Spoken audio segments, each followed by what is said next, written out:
Shalom saudara, mari kita berdoa sebelum kita menerima firman Tuhan. Bapa, kami percaya kebenaran-Mu saja yang akan memerdekakan kami. Kami percaya Tuhan, penyertaan-Mu yang tidak pernah berhenti sampai hari ini. Dan kami percaya bahwa teladan-Mu, apa yang Kau lakukan, itulah yang harus kami lakukan. Berbicara dan sampaikan isi hati-Mu kepada setiap kami, Bapa, supaya kami lebih memahami apa yang Kau rindukan, sehingga kami melakukan apa yang Kau rindukan dan menyenangkan hati-Mu. Kami mau serahkan waktu yang berharga ini dalam tangan-Mu Tuhan. Hanya di dalam nama Yesus kami serahkan semuanya. Amin. Shalom saudara, kita akan melihat hari ini, kita akan belajar tentang karya salib. Saudara, karena seringkali kita berbicara tentang salib, seringkali saudara kita atribut kekristenan identik dengan salib. Padahal saudara bahwa salib itu sebetulnya sudah ada sebelum zaman Yesus disalib. Bahwa sebelum Yesus disalib itu sudah ada orang-orang yang disalib di sana. Dan biasanya orang-orang yang disalib itu adalah orang-orang yang punya hukuman yang sangat berat. Tapi saudara, semua zaman itu sebelum Yesus yang disalib itu adalah orang-orang yang punya kesalahan yang berat. Ya, sehingga sebetulnya salib itu selalu identik dengan kutukan. Terkutuk. Tapi kemudian semuanya berubah ketika Yesus berada di atas kayu salib. Karena Yesus tidak pernah salah. Maka makna salib itu berubah drastis semenjak Yesus disalibkan, karena Yesus tidak ada kesalahan. Salib berubah maknanya. Sehingga harusnya saudara, kalau kita memaknai kata salib ini, harusnya kehidupan kita berubah. Kalau ada orang yang hidupnya tidak berubah karena salib, ya saudara tidak usah kaget, karena di Golgota ada 3 salib. Ya jangan-jangan dia pakai salib yang sebelah kiri atau kanan, bukan salib yang di tengah. Kalau ada orang pakai salib besar karena dia penjahat, ya berarti dia salibnya yang penjahat, bukan salibnya Yesus. Karena kalau kita melihat karya salib, saudara, kita akan melihat ada begitu hal yang begitu hebat. Saudara, ini adalah perayaan ketika Yesus mati di atas kayu salib. Itu perayaan kemenangan. Itu perayaan di mana, saudara, iblis dikalahkan saat itu. Karena Alkitab berkata bahwa iblis itu dilucuti saat itu. Jadi ketika dunia berkata, Yesus kalah, terbalik, saudara, sebetulnya iblis kalah saat itu. Bayangkan bahwa perjuangan di saat Yesus disalib, saudara, ruang suci dan ruang maha suci terbelah. Tidak ada lagi orang bisa untuk menghadap kepada Tuhan. Tidak harus ditentukan lagi harus pakai imam besar. Semua orang saat itu bisa menghadap Tuhan. Karena darah Yesus melayakkan kita untuk bertemu. Bayangkan, itu karena Yesus ada di atas kayu salib. Ya, itu sebabnya saudara, mari kita lihat bersama-sama beberapa kebenaran ini, saudara. Filipi 1 ayat yang ke-29. Sebab kepada kamu dikaruniakan bukan saja untuk percaya kepada Kristus, melainkan juga untuk menderita untuk Dia. Nah, jadi saudara, percaya kepada Yesus itu baik, tapi nggak cukup. Jadi kalau engkau punya teman yang percaya Yesus, kamu percaya Yesus, percaya, beritahu dia, nggak cukup. Karena Alkitab berkata bahwa tidak hanya saja untuk percaya, tapi kita harus menderita untuk Dia. Nah, inilah saudara peranan salib, saudara. Karena Alkitab juga berkata di dalam Lukas 9 ayat 23. Katanya kepada mereka semua, setiap orang yang mau mengikut aku, ia harus menyangkal dirinya, memikul salibnya. Kapan, saudara? Setiap hari dan mengikut aku. Berarti pikul salib itu setiap hari, saudara. Jadi pikul salib itu bukan bicara tentang masalah. Tapi pikul salib itu segala sesuatu yang merobek kedagingan kita. Hal-hal yang membuat kita bisa nyaman, tetapi kita memutuskan untuk kita keluar dari zona nyaman kita. Ada hal-hal tertentu yang harusnya kita bisa santai, tapi membuat kita tidak santai. Itu salib. Itu sebabnya, saudara, ketika engkau dalam kehidupanmu tiba-tiba engkau ingin santai, dan tiba-tiba ada orang yang meminta waktumu dan kau luangkan waktu, harusnya bisa istirahat, tapi engkau tidak istirahat. Harusnya engkau dalam keadaan kesusahan, tapi engkau mau tolong orang lain. Itu pikul salib, saudara. Jadi harusnya setiap hari kita pikul salib Yesus, berarti saudara, ada sesuatu yang kita robek ke dagingan kita. Nah saudara, ketika daging kita robek, maka roh kita akan muncul dalam kehidupan kita. Kita akan semakin peka kepada Tuhan. Nah saudaraku, pikul salib. Jadi kita harus sering mengingatkan apakah kita sudah pikul salib setiap hari.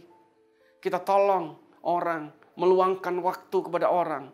Memberi waktu kita, memberi pikiran kita, memberi tenaga kita. Sesuatu yang membuat kita tidak nyaman demi untuk sebuah kebenaran. Itu pikul salib. Jadi kita bisa kerjakan saudara setiap hari. Walaupun ada orang yang bingung cari salib setiap hari. Karena nggak pernah menemukan salib. Karena hidupnya terlalu santai. Percayalah saudara, ketika engkau semakin memecahkan hidupmu kepada orang lain, engkau akan menemukan banyak salib yang bisa engkau pikul setiap hari.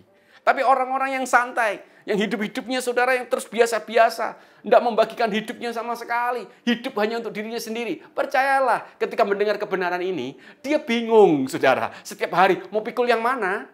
Saudara, kadang nggak ada orang yang meminta waktu dia.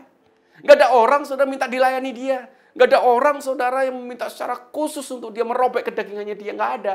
Karena selama ini dia selalu terus hidup di dalam kedagingan dalam hidupnya dia. Jadi saudara bisa periksa hari-hari ini. Harusnya setiap hari itu kita ada salib yang kita bisa pikul. Ya, makanya ingat kalau ketemu sudah pikul salib belum hari ini. Nah, saudara, kenapa kok mesti pikul salib? Alkitab berkata begitu. Kenapa Yesus kok menekankan sekali tentang salib? Nah, saudara, salib itu saudara, kalau kita bicara keserupaan dengan Tuhan, harusnya kita keserupaan dengan semuanya. Banyak orang, saudara, mau serupa seperti Yesus, itu yang dicari, saudara, serupa yang mananya? Oh, terkenalnya. Makanya orang cari popularitas. Oh, mau mujizatnya. Oh, buat mujizat.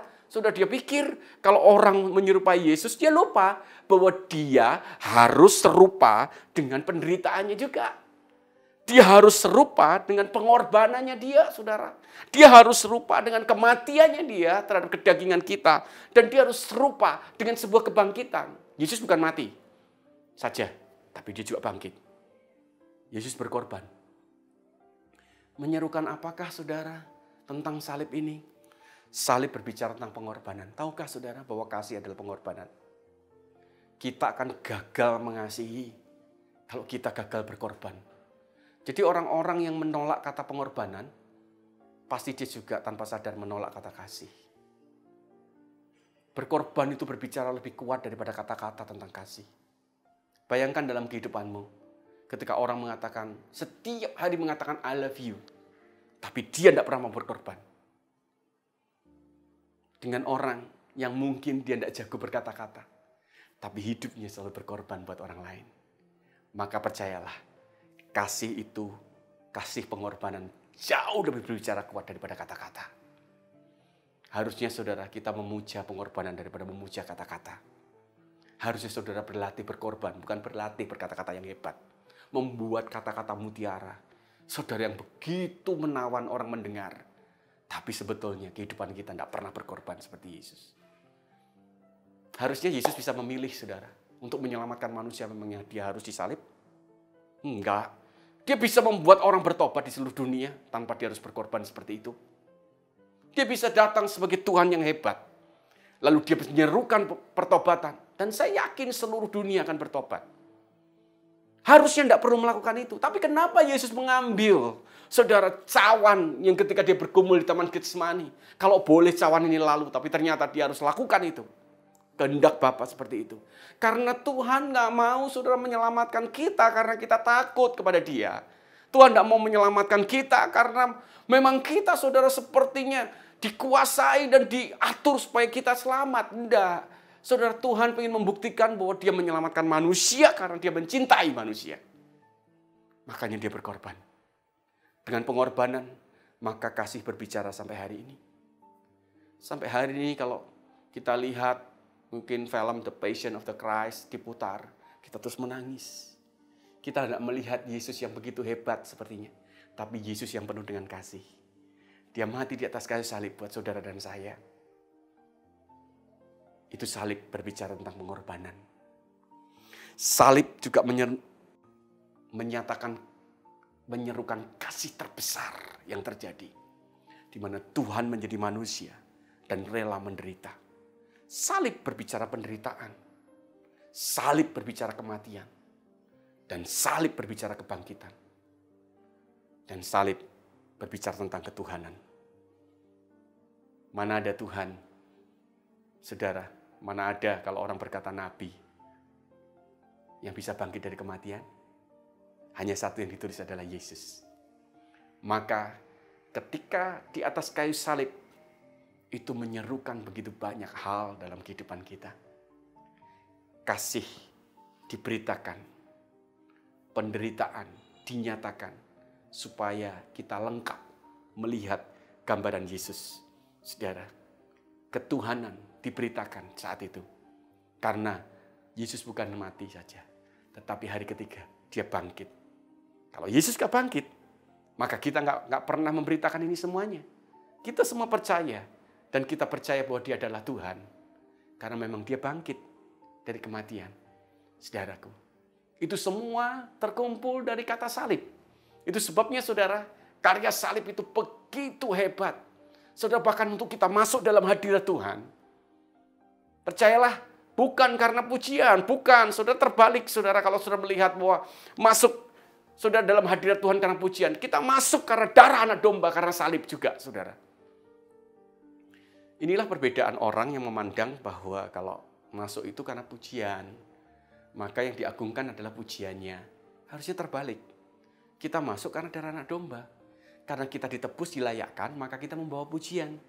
Masuk gerbangnya dengan membawa pujian. Jangan membuka gerbangnya dengan pujian. Bukan. Saudara, kita masuk gerbang dengan pujian.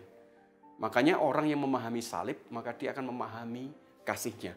Kalau dia memahami kasihnya, maka dia bisa memuji dengan benar di hadapan Tuhan. Bayangkan betapa kaya yang namanya salib. Saudara, itu sebabnya Yesus berkata, pikulah salib setiap hari. Nah, saudara, coba kita akan lihat bersama sebuah kisah yang menarik menurut saya. Kita tahu bahwa ini loh karya salib. Karya yang keren. Salib yang luar biasa itu harusnya kita hidupi setiap saat. Hari-hari ini, saudara, terus kita renungkan dengan yang namanya salib. Nah, ingat saudara sebuah peristiwa. Kita akan lihat bersama dan akhiri dengan melihat, saudara, orang yang bernama Simon dari Kirene. Kita semua tahu, saudara, cerita itu. Simon dari Kirene, saudara, itu sempat menolong Yesus memikul salib. Tapi saudara percayalah, kalau kita nanti lihat di ayat-ayatnya, kita akan tahu bahwa Simon dari Kirene itu bukan memang sengaja mau menolong Yesus. Bukan. Di ayat Alkitab jelas kok. Dia dipaksa untuk menolong Yesus. Jadi kalau orang ngomong bahasa Jawa itu ketiban campur, saudara. Jadi dia tiba-tiba saja, ya mungkin waktu dia lagi datang melihat karena ada begitu kerumunan rame-rame, lalu dia datang melihat dan waktu lihat di depannya persis Yesus jatuh. Dan mendadak saja, saudara, pasukan yang ada itu, saudara, dia langsung tunjuk, kamu angkat, pikul salib ini.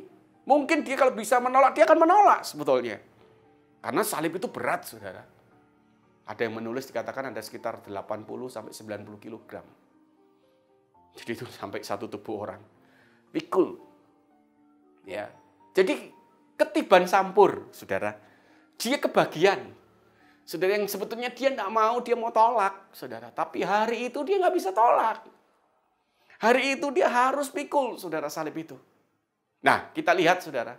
Apa dampaknya dari dia hanya memikul sebentar karena terpaksa? Karena terpaksa, sekali lagi, saudara, nanti saya akan tunjukkan ayatnya. Karena terpaksa. Karena terpaksa saja Simon dari Kirene itu membawa dampak yang sangat besar. Kenapa bisa begitu?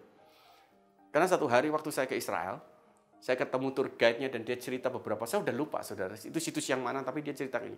Inilah situs yang dibangun oleh Simon dari Kirene. Dia adalah bapak gereja.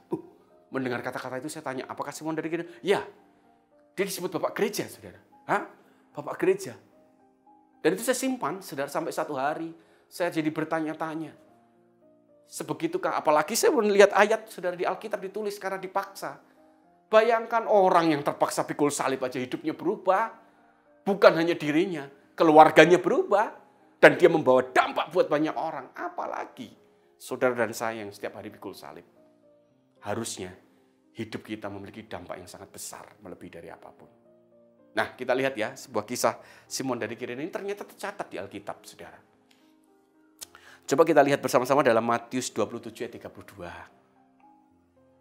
Ketika mereka berjalan keluar kota, mereka berjumpa dengan seorang dari Kirene yang bernama Simon. Orang itu mereka paksa untuk memikul salib Yesus. Mereka paksa. Ingat ya? Nanti akan ditulis lagi. Jadi Simon dari Kirene diprediksi teolog, diteliti bahwa dia bukan orang pengikut Kristus. Bukan. Jadi dia nggak percaya Yesus pada saat itu. Dia hanya berjalan, mungkin dia tertarik aja dengan kerumunan-kerumunan orang yang lagi berkumpul. Wah, ada apa ini? Dia pengen tahu. Dan ternyata dia seperti tadi yang saya ceritakan. Dia dipaksa untuk memikul salib. Apa yang terjadi yang berdampak? Saudara, terdampak dalam hidupnya. Markus 15 ayat 21. Nah, ini yang menarik, saudara. Pada waktu itu lewat seorang yang bernama Simon, orang Kirene, ayah Alexander dan Rufus, yang baru datang dari luar kota, dan orang itu mereka paksa untuk memikul salib Yesus. Nah, di sini muncul kata Alexander dan Rufus, saudara. Nah, kalau saudara baca di ayat ini, siapa yang terkenal? Sebetulnya Simon dari Kirene kalau dalam secuplik cuma ditulis ini aja. Dipaksa memikul salib Kristus. Makanya saudara, kalau ditulis di ayat ini sebetulnya yang terkenal itu bukan Simon Petrus, tapi anaknya yang bernama Alexander dan Rufus. Kenapa kok bisa begitu? Karena ditulis ini, ayah dari Alexander dan Rufus. Saudara, kalau seandainya saya punya adik yang terkenal, misalkan dia namanya Agus, saudara. Begitu orang ketemu dengan saya, orang akan ngomong, oh ini toh kakaknya Agus. Berarti Agus yang terkenal. Saudara. Oh kalau ada orang tua yang terkenal, oh ini toh anaknya. Nah, kalau saya punya anak, saudara saya yang lebih terkenal, maka orang, oh ini toh anaknya Budi. Kalau anak saya lebih terkenal, oh ini ayahnya. Nah, saudara lihat, ini lihat. Jadi Simon dari Kirene itu ternyata tulis ayah dari Alexander dan Rufus. Berarti ternyata Simon dari Kirene punya dua orang anak yang terkenal. Saudara, dia terkenal. Nah ini menjadi pertanyaan, siapakah mereka, Alexander dan Rufus? Jadi kalau sendiri mereka adalah orang-orang yang terkenal, orang-orang yang berdampak, lihat saudara, itu akibat dari Simon dari Kirene, saudara yang tidak pernah percaya kepada Yesus, akhirnya jadi bapak gereja. Orang yang tidak percaya kepada Yesus dan keluarganya, kok bisa dikatakan dipulihkan? Ya, kita lihat ayat yang terakhir, coba kita lihat.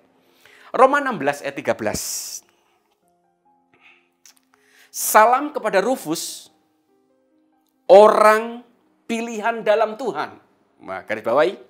Dan salam kepada ibunya yang bagiku adalah juga ibu. Saudaraku, teolog mengatakan bahwa Rufus yang ditulis di sini sama dengan Rufus yang ditulis dalam Markus. Nah, tapi ini yang menarik diperjelas, saudara. Bahwa Rufus ini adalah orang pilihan dalam Tuhan. Nanti kita tahu bahwa dia adalah orang yang cinta Tuhan. Alexander dan Rufus adalah dua pribadi yang mencintai Tuhan. Mereka dua pribadi yang takut akan Tuhan. Tetapi saudara, yang lebih menarik adalah kitab Roma ini yang menulis adalah Paulus. Ini yang ngomong Paulus, saudara. Kalau yang ngomong orang yang gak terkenal itu biasa. Tapi yang ngomong Paulus. Paulus berkata, Rufus itu orang pilihan Tuhan. Bukan cuma itu. Yang menarik, dan salam kepada ibunya. Yang istri adalah istri dari Simon dari Kirene. Itu bagiku adalah juga ibu. Wow, saudara. Berarti juga ibu rohani. Siapakah orang yang dianggap sebagai ibu rohani buat Paulus yang begitu hebat? Yang menulis lebih dari separuh perjanjian baru. Dan itu ternyata lahir dari yang namanya Simon dari Kirene yang tercatat di Alkitab. Yang hanya karena terpaksa memikul salib. Itu sebabnya saudara, karya salib itu begitu hebat.